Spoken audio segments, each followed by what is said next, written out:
Sa layong mailagak sa priority bills ang Universal Social Pension Bill, patuloy ang mga mayakda ng panukala sa paglikom ng mga pirma mula sa lahat ng senior citizens sa bansa. 17,000 lagda ng senior citizens mula sa Marikina ang itinurn over ni Marikina 2nd District Representative Mero Kimbo kay United Senior Citizens Party List Representative Milagros Aquino Magsaysay. Bago tayo magpatuloy, huwag kalimutang mag-subscribe sa aking channel.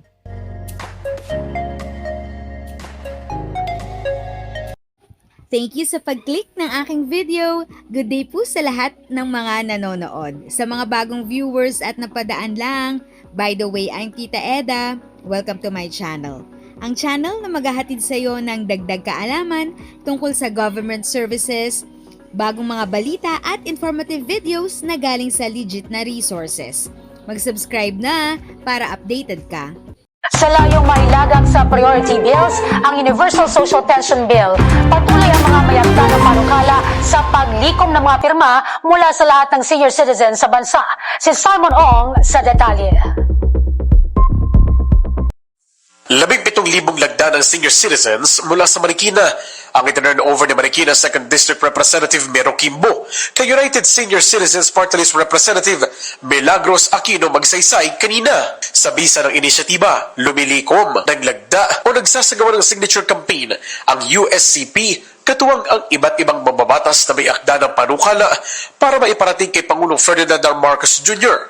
ang panawagan ng lahat ng nakatatandang Pilipino, ang agarang pag-aproba sa Universal Social Pension. Sa ilalim ng panukala, kwalipikado ang lahat ng senior citizens, mahirap o may kaya na makatanggap ng buwan ng pensyon. Bagamat 500 pesos ang naaprobahang panukala sa nakalipas na 19th Congress, naniniwala si House Committee on Senior Citizens Chairperson, Congresswoman Mila, na mapapataas ito sa bisa ng probisyon sa panukala kapag naaprobahan na at maisabatas na. Mas mabuti ng maaprubahan ito, mas madali na magpataas. Kasi naglagay naman kami doon ng, ng provision na every year magkakaroon ng increase of 200 to 250,000. So 2 years lang naman bago para maabot na yung 1,000. Tinatiyag na sa 1 milyong lagda ng senior citizens ang target na maabot ng grupo para maiparating kay Pangulong Marcos Jr. ang kahalagahang maisama ito sa priority measures.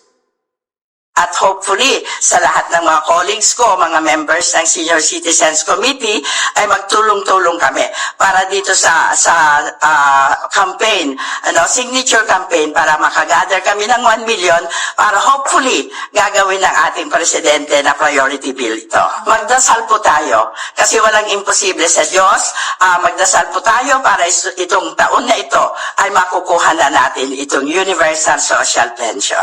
Mariin namang sinusuportahan ng mga mambabatas ang isinusulong na panukala na anilay mahalaga para sa lahat ng senior citizens sa bansa.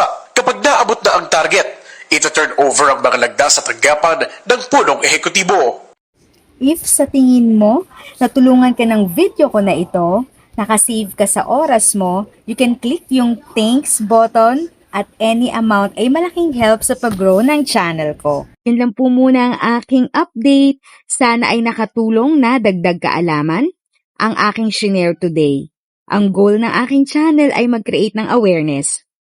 Kung ganitong mga topic ang gusto mo, panoorin mo ang mga videos ko na ito.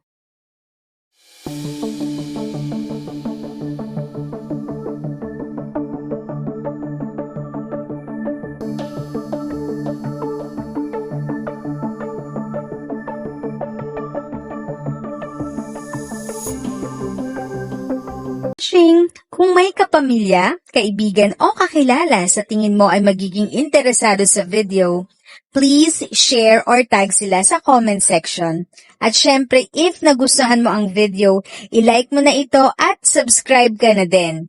As always, feel free to write your questions, comments, and opinions respectfully. And continue to be a blessing and stay safe.